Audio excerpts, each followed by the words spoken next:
बिस्मिल्लाहिर्रहमानिर्रहीम। Dear students, हम user interface design के ऊपर बात कर रहे थे अपने फोर्थ लेक्चर पार्ट 1 में। आज हम इसे कंटिन्यू करेंगे पार्ट 2 के अंदर। Before starting the part 2 in today lecture, हम एक क्विक रिकैप लेते हैं कि अभी तक हम यूज़र इंटरफेस डिज़ाइन में किन चीज़ों को कवर किया है।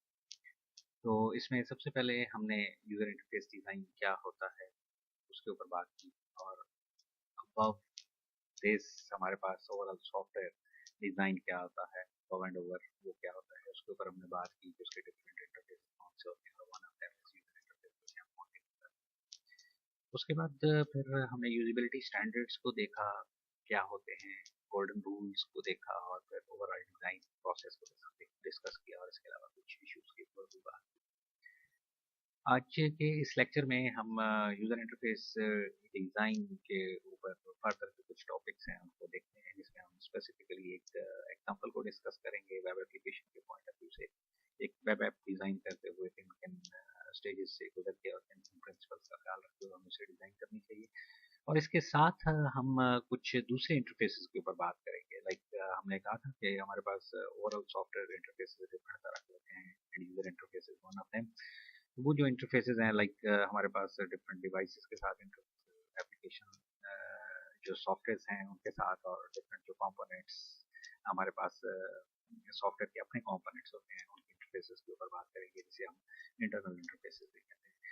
तो हम स्टार्ट करते हैं आज वेब ऐप इंटरफेस डिज़ाइन के साथ। तो वेब ऐप इंटरफेस डिज़ाइन करते हुए जिन चीज़ों का ख्याल रखना जाना चाहिए, तो उसमें कुछ इंपॉर्टेंट कॉन्सेप्ट हम वन बाई वन देखेंगे।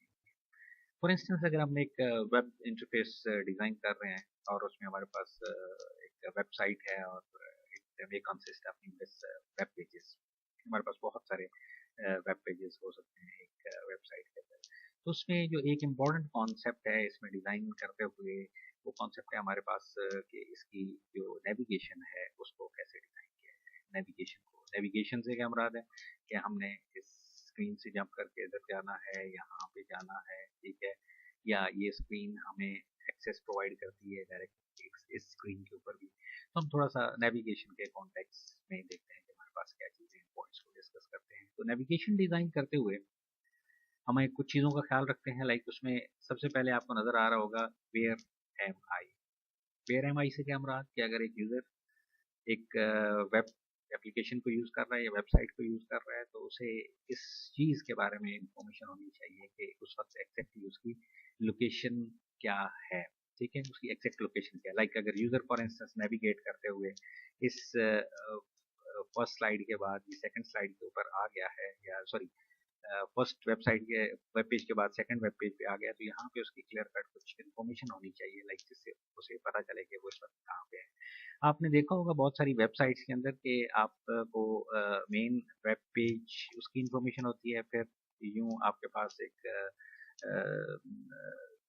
लाइन है जो अलहदा कर रही होती है अगली, और फिर आपको बता रही होती है पूरी हायरार्की का कि आप इस वक्त कहाँ पे हैं। इसको टेक्निकली देखा जाए तो this is called bread crumb. This is called bread crumb that is usually available on website and it should be available on website. इसका पर्पस क्या होता है कि ये यूजर को बता रहा होता है कि एक्चुअली उसकी लोकेशन कहाँ पे है। यहाँ से पता चलता है कि ओके, हम ये पूरा पाथ नेविगेट करके अभी यहाँ पे मौजूद है।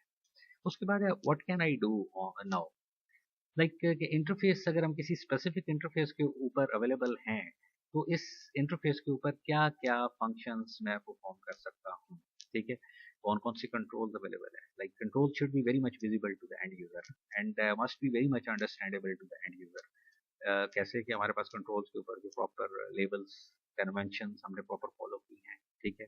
इसी तरह से अगर कोई लिंक्स वहाँ पे या यूआरएल्स गिवन है उसको हमने एक्सेस करना है, या किसी और पेज का लिंक है या किसी और वेबसाइट पे लिंक ले जा रहा है, तो वो भी हमारा विजिबल होना चाहिए। हमें स्टैंडर्ड्स का ख्याल रखना चाहिए। यूजुअली जब हम हाइपर लिंक क्रिएट करते हैं तो ब्लू अंडरलाइन होता है, तो हमें स्टैंडर्ड्स को फॉलो करना चाहिए इंस्टेड कि हम उसे मॉडिफाई करते हैं, चेंज करते हैं, ठीक है, जिससे यूजर डिस्ट्रैक्ट हो सकता है कि प्रॉब्ली ये इन्फॉर्मेशन किस वजह से गिवन है।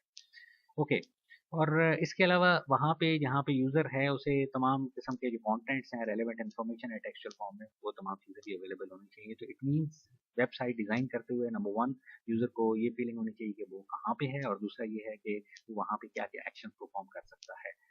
The third thing, where have I been and where am I going.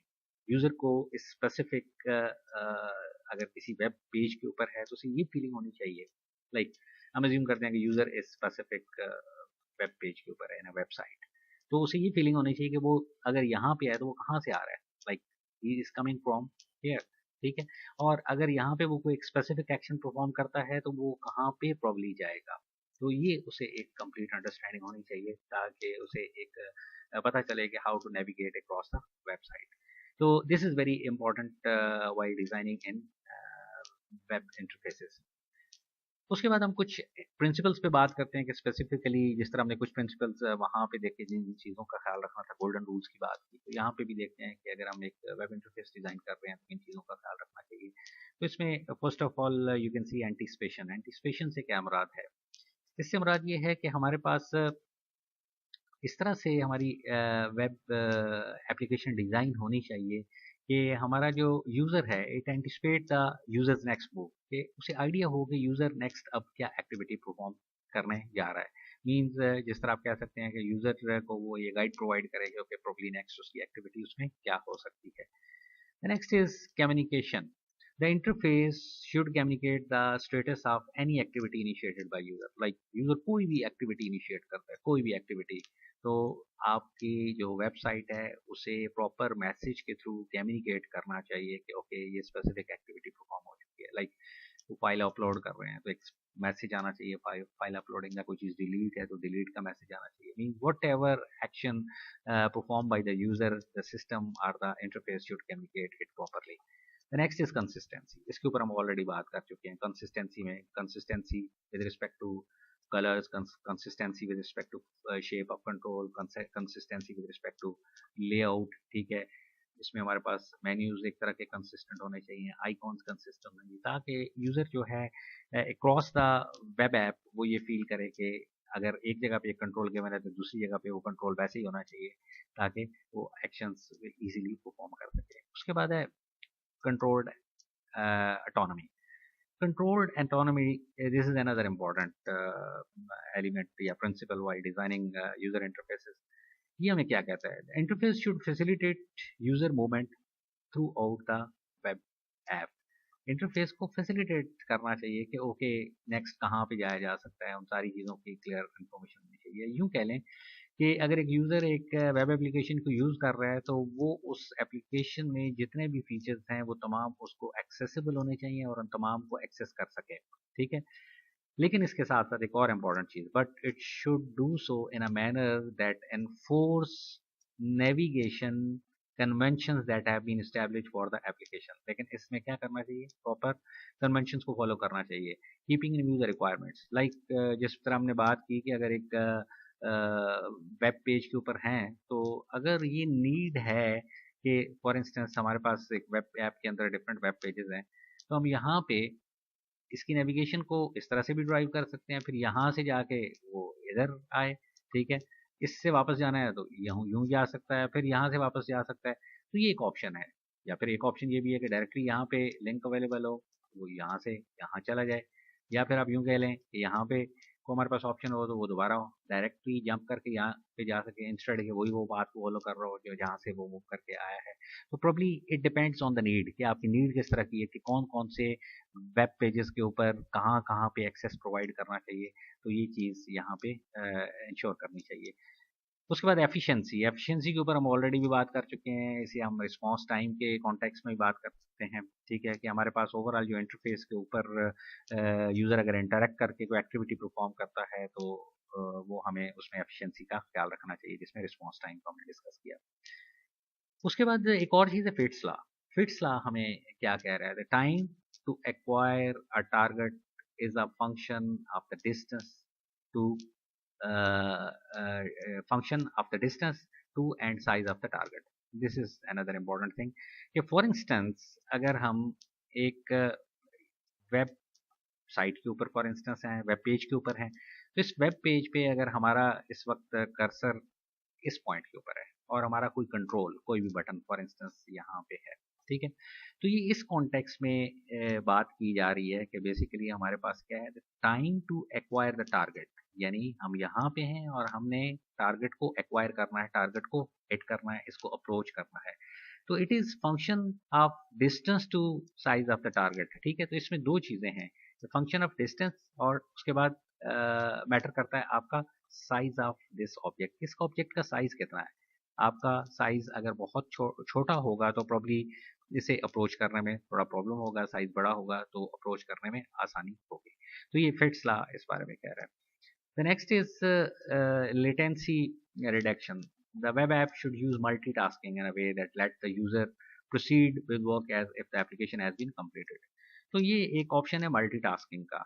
Sometimes आपकी कुछ टास्क ऐसी होती हैं जिसमें एक सर्टन सीक्वेंस रिक्वायर्ड होता है, लाइक एक टास्क के अंदर ये पहले एक्शन परफॉर्म किया, फिर दूसरा एक्शन, फिर तीसरा, और आप इस सीक्वेंस को कभी भी वायलेट नहीं कर सकते। इसलिए ये 3 हो सकता है, डिपेंड कर रहा हो 2 पे, और 2 डिपेंड कर रहा हो 1 पे, यानी for 3 2 is prerequisite and for 2 1 is prerequisite. इस केस में तो ऑब्वियसली मल्टीटास्किंग पॉसिबल नहीं है, लेकिन समटाइम्स ऐसा होता है कि कोई अगर यूजर टास्क परफॉर्म कर रहा है जिससे कि डिफरेंट एक्शंस हैं एक टास्क को परफॉर्म करने के लिए, नंबर 1 नंबर 2 नंबर 3 या डिफरेंट स्टेप्स कह लें, और उसमें अगर वो प्री रिक्विजिट नहीं है तो ऐसे केस में फिर आपके इंटरफेस को अलाउ करना चाहिए कि वो उसे मल्टीटास्किंग की फैसिलिटी प्रोवाइड करे।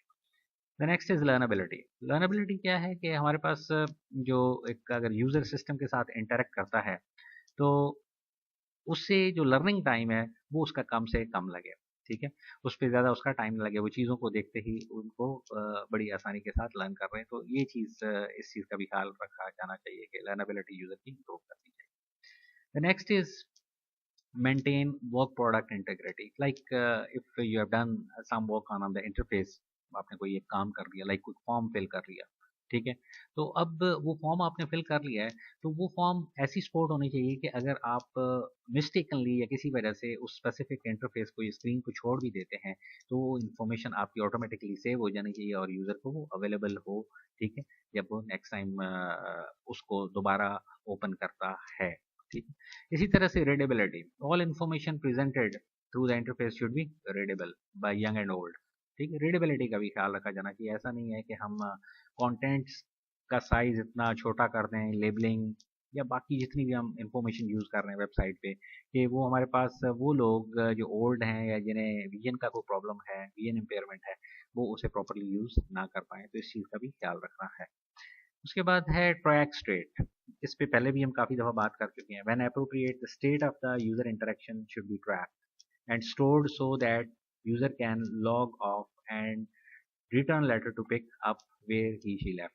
लाइक कहने से मुराद ये है कि जिस तरह कहते हैं कि आपने एक सेशन में कुछ स्पेसिफिक एक्टिविटी की और आप उस सेशन से निकल गए और दोबारा आप सिस्टम में लॉगिन करते हैं, तो प्रॉब्ली वो जहाँ पे उसने वो चीज़ें अनफिनिश छोड़ी हुई थी तो वो वहीं से उन्हें कंटिन्यू कर सके। तो उसकी क्या स्टेट थी उस वक्त, वो उसे कंटिन्यू करनी चाहिए। लाइक आपको एक फॉर्म फिल कर रहे हैं, फॉर्म फिल करते हुए उस फॉर्म की मल्टीपल स्टेजेस थी, पहले आपकी उसने कोई पर्सनल इन्फॉर्मेशन ली, फिर आपकी उसने एकेडमिक इन्फॉर्मेशन ली, फिर उसने आपकी जो प्रोफेशनल इन्फॉर्मेशन ली। तो ये फॉर्म फिल कर रहे थे और प्रॉब्ली हम इसे अभी कंटिन्यू नहीं करना चाहते, तो हम क्या है अगर इस सेशन से आउट हो जाते हैं और दोबारा लॉग इन करते हैं और हम इस स्पेसिफिक स्टेज के ऊपर थे, तो सिस्टम को बताना चाहिए कि यू आर हेयर और rest of the things are saved.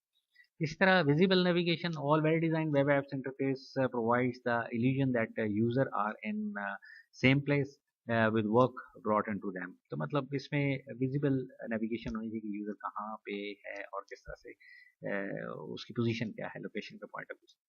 तो इंटरफेस डिजाइन करते हुए जो वर्क फ्लो फॉलो करना है एज अ होल एक वेबसाइट की इंटरफेस, वो क्या है कि हमारे पास जो एनालिसिस मॉडल में जो इन्फॉर्मेशन है उसको हम क्या करें, उस इन्फॉर्मेशन को देखें वो क्या है, उसे रिव्यू करें, रिफाइन करें, ओके। लाइक उसमें यूज केसेस बहुत बड़ा रोल हमारे लिए प्ले कर रहे होते हैं, एक्टिविटी डायग्राम रोल प्ले कर रही है, keeping in view that particular use cases और वो रिक्वायरमेंट, हम एक रफ सा स्केच बना सकते हैं अपनी वेब इंटरफेस का। रफ स्केच क्या है, ऑन पेपर भी आप डेवलप कर सकते हैं कि okay probably we have 2 or 3 web pages in this website, और इस पेज के ऊपर हमारे ये इन्फॉर्मेशन होगी, ये कंट्रोल्स होंगे, दूसरे पेज के ऊपर ये इन्फॉर्मेशन होगी, ये कंट्रोल होंगे। तो इस तरह की चीज़ हम यहाँ पे डेवलप कर सकते हैं। उसके बाद map user objectives into specific interface action. अब यूजर ऑब्जेक्टिव क्या है? वो टास्क जो यूजर ने परफॉर्म करनी है। ऑब्जेक्टिव मींस यूजर ने जिस पर्पस के लिए साइट के साथ इंटरेक्ट करना है, ठीक है, तो उनको मैप करना कि ओके लाइक हमने ये डिवाइड कर दिया इस पूरे वेबसाइट को डिफरेंट पेजेस के ऊपर, तो यहाँ पे यूजर के कौन कौन से ऑब्जेक्टिव अचीव हो सकते हैं, यहाँ पे कौन से ऑब्जेक्टिव अचीव हो सकते हैं, यहाँ पे ऑब्जेक्टिव इन अदर टर्म हम इसे फंक्शंस कह सकते हैं। उसके बाद जो हमारे पास नंबर 4 पे है कि define a set of user task that are associated with each action, ठीक है। तो अब यहाँ पे क्या करते हैं, हर एक जो हमारे पास फंक्शन है उसके अंदर अगर हमारे पास डिफरेंट टास्क हैं, ये टास्क के अंदर डिफरेंट एक्शंस हैं, उनको हम डिफाइन कर लेते हैं वन बाई वन।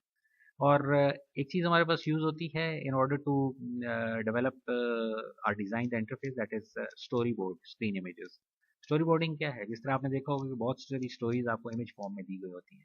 एक इमेज होता है, उसमें एक सीन होता है, दूसरे इमेज में दूसरा सीन होता है। तो बिल्कुल ऐसे ही अगर हम ये चीज़ें ड्रॉ करते हैं इस तरह से, इस फॉर्मेट में जो मैं आपको ऑलरेडी बता चुका हूँ कि this is kind of story boarding, ठीक है। और ये आपकी पहली है, यहाँ पे पहली वेब पेज है, उससे दूसरा वेब पेज आप कैसे जाएंगे, तीसरे पे क्या होगा एंड सो फॉर्थ। और फिर हम क्या करते हैं फाइनली, जो हम बहुत सारी जगहों पे करते हैं कि चीज़ों को रिफाइन कर रहे होते हैं, लेआउट को, ये जो स्टोरी बोर्ड्स बनाए होते हैं इनको एस्थेटिक्स के पॉइंट ऑफ व्यू से। Aesthetics means the interface should be good looking. Okay, तो यहाँ पे ये जो ओवरऑल अगर हम एक वेबसाइट के स्क्रीन के पॉइंट ऑफ व्यू से बात करते हैं तो उसी चीज़ को यहाँ पे हाईलाइट करने की कोशिश की गई है कि फॉर इंस्टेंस हमारे पास एक वेबसाइट अगर हम बना रहे हैं तो we have the setup of objectives we intend to achieve through this website. तो यहाँ पे अब क्या है कि हमने मेंशन करना है, ये लाइक आप देख सकते हैं ये ऑब्जेक्टिव 1 है, जिस तरह ये हमारे पास ऊपर टॉप पे ऑप्शंस वेबसाइट के ऊपर अवेलेबल होती हैं, तो ये सारी हम यहाँ पे हाईलाइट कर लेते हैं इस तरह से, ठीक है। इसी तरह से हम क्या करते हैं, जो नेविगेशन है, कहाँ कहाँ पे यूज़र जा सकता है, हम नेविगेशन को यहाँ से इंश्योर कर लेते हैं। बाकी बहुत सारी इन्फॉर्मेशन हम यहाँ पे दे सकते हैं, ग्राफिकल फॉर्म में चीज़ों को डिस्प्ले कर सकते हैं। तो मीन्स ये जो ऑब्जेक्टिव्स हैं इन्हें फंक्शंस कह सकते हैं। इन फंक्शंस को हम डिफरेंट तरह से अरेंज कर सकते हैं, मतलब arrangement of control by function, like हमारे पास ये एक अगर एक ऑप्शन है तो इसके अंदर maybe we have set of sub functionalities, ठीक है, जो एक तरह की काम कर रही हैं, ठीक है। तो ये हम इसमें arrangement of control by frequency भी हो सकता है। जो फ्रीक्वेंटली यूजिंग इंटरफेसेस हैं हम क्या करते हैं, उन्हें यहाँ टॉप पे रख देते हैं, सारी ऑप्शंस यहाँ टॉप पे नहीं रखते। आपने देखा होगा बहुत सारी वेबसाइट्स पे कि हम सिर्फ फ्रीक्वेंटली यूजिंग इन्फॉर्मेशन को यहाँ पे अरेंज कर रहे होते हैं। तो इस तरह से हम करते हो अपने वेब पेजेस को यहाँ पे डिज़ाइन कर सकते हैं। प्रॉब्ली इसकी जो बहुत ज़्यादा ड्रिल डाउन इन्फॉर्मेशन है वो आपको एचसीआई के कोर्स में देखने को मिल सकती है। एस्थेटिक्स के पॉइंट ऑफ व्यू से अगर बात करें तो मतलब good looking, either your interface is good looking और नॉट। तो ये ज़रूरी नहीं है कि हमारे पास aesthetically pleasing interfaces good interfaces भी हों। Aesthetically pleasing interfaces good interfaces भी हों। वो ऐसे ही है कि फॉर इंस्टेंस आप एक पहली बात तो ये है कि हम देखते हैं पॉजिटिव साइड पे कि एस्थेटिक्स का ख्याल रखा जाना चाहिए। Aesthetics means use of good colours, ठीक है, हमारे पास अच्छे कलर्स का इस्तेमाल हो, चीज़ों की जो सिमेट्री और अरेंजमेंट है वो बहुत अच्छी होनी चाहिए ताकि यूज़र की रीडेबिलिटी भी इम्प्रूव हो, उसे पता चले कि मैं कैसे कहाँ पे कौन कौन से कंट्रोल्स अवेलेबल हैं, उसके पॉइंट ऑफ व्यू से देखना, अच्छे इमेजेस, अच्छे ग्राफिक्स, अच्छे आइकॉन्स को यूज़ करना, ठीक है। कुछ चीज़ों पे टेक्स्ट पे एम्फेसिस के लिए उसका कलर चेंज कर देना। लेकिन समटाइम्स ऐसा होता है कि हम इन चीज़ों का जो इस्तेमाल है वो बड़ा बेहंगम सा कर रहे होते हैं, ठीक है, लॉजिकल नहीं होता। तो ऐसे केस में फिर क्या होता है कि हम जो एस्थेटिक्स होती है वो अल्टीमेटली अफेक्ट होना शुरू हो जाती है, ठीक है। मतलब हम ऐसी एक स्टेज के ऊपर चले जाते हैं जहाँ पे ये चीज़ें अगेन हमारे लिए डिफिकल्ट हो जाती हैं, ठीक है। तो हमने इसमें एक सर्टन बैलेंस के ऊपर रहना है कि कहाँ पे हम रहें तो हमारे पास ये चीज़ें हैं वो एक बैलेंस में रहेंगी। तो इस तरह से हमारे पास ये यूज़र इंटरफेस का जो टॉपिक था वो कंप्लीट होता है। और अब हम देखते हैं कुछ दूसरे इंटरफेसेस जो सॉफ्टवेयर के पॉइंट ऑफ व्यू से हो सकते हैं, इनके ऊपर हम थोड़ी सी बात कर लेते हैं। इसमें हमारे पास एक चीज़ है कि इंटरफेस विद अदर एप्लीकेशन, कि हमारे पास अगर हमारी एक एप्लीकेशन है तो उसका दूसरी सॉफ्टवेयर एप्लीकेशन के साथ भी इंटरफेस हो सकता है, पॉसिबिलिटी है। फॉर इंस्टेंस आप अपनी एक ऐप में कोई यूज़ कर रहे हैं, थर्ड पार्टी मैसेजिंग ऐप या वेबसाइट्स बहुत सारी अवेलेबल है, आप उनको यूज़ कर रहे हैं, तो अब इसका इंटरफेस आपके सॉफ्टवेयर के साथ कैसे होगा, तो ये भी आपने यहाँ स्पेसिफाई करना है। प्रोबब्ली आपकी कोई एक स्पेसिफिक क्लास होगी, कोई एक स्पेसिफिक मॉड्यूल होगा, वो क्या करेगा, वो ये थर्ड पार्टी सॉफ्टवेयर के साथ इंटरेक्ट करेगा। लाइक इस सॉफ्टवेयर की क्या होगी, कोई स्पेसिफिक हमें हो सकता है कि एपीआई अवेलेबल हो। By using this specific API हम क्या करते हैं, उसके फंक्शंस को एक्सेस करके इस ऐप को इंफॉर्मेशन पास ऑन कर सकते हैं। बिल्कुल ये वैसे ही है कि अगर हम ये बात करें कि सी यू ऑनलाइन में अगर हम किसी थर्ड पार्टी मैसेजिंग सर्विस से हम सर्विसेज लेते हैं आपको टेक्स्ट मैसेज करने के लिए, लाइक आपकी कोई असाइनमेंट के नंबर आप होते हैं तो आपको फौरन अलर्ट उसका चला जाए टेक्स्ट मैसेज के थ्रू। तो ये बिल्कुल उसकी ये केस बनता है, इंटरफेसिंग हमें डिफाइन करनी पड़ती है। इसी तरह से हमारे पास हार्डवेयर इंटरफेसेस भी बहुत तरह से हमारे पास हार्डवेयर हो सकते हैं जो सिस्टम के साथ इंटरेक्ट कर रहे हो। Like if you are using a GSM module with your application to send text messages, to send alerts, तो अब क्या है, this is an hardware GSM module. तो अब क्या होगा, ये जीएसएम मॉड्यूल आपके सिस्टम के साथ कैसे इंटरेक्ट करेगा, इसकी वो डिटेल्स प्रोवाइड करना। और सेकेंडली ऑब्वियसली जीएसएम मॉड्यूल को हम यूज़ कर रहेंगे तो हो सकता है प्रॉब्ली हमारे पास इसकी भी डेफिनेटली कोई ना कोई एपीआई अवेलेबल होती है, तो इसके साथ हमारी ऐप कैसे इंटरेक्ट करेगी, कौन सी क्लास इसे एक्सेस करेगी, कौन सा मॉड्यूल इसे एक्सेस करेगा, कौन से कंपोनेंट एक्सेस करेगा। बिल्कुल ऐसे ही बार कोड रीडर है हमारे पास जो पॉइंट ऑफ सेल सिस्टम में इंटरेक्ट कर रहा होता है, तो हार्डवेयर इंटरफेसिंग ये कनेक्ट कैसे होगा, किस पोर्ट पे होगा और कौन सी चीज़ें, ये भी हम देख रहे होते हैं।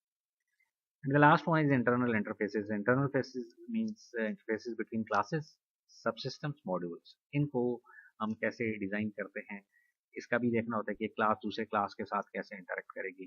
तो ये चीज़ें हम थोड़ी सी जो इंटरनल इंटरफेसेस के ऊपर हैं, ये थोड़ी सी हम कंपोनेंट लेवल के ऊपर इनके ऊपर फर्दर डिटेल में बात करेंगे। तो डियर स्टूडेंट्स, इस तरह से हमारा ओवरऑल अगर हम बात करें तो इंटरफेस को कैसे डिज़ाइन किया जाता है।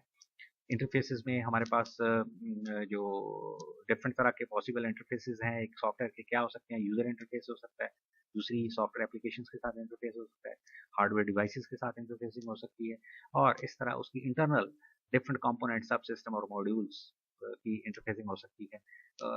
तो इनके ऊपर हमने इस लेक्चर में बात की। आई होप कि ये सारे कॉन्सेप्ट्स आपको क्लियर हों।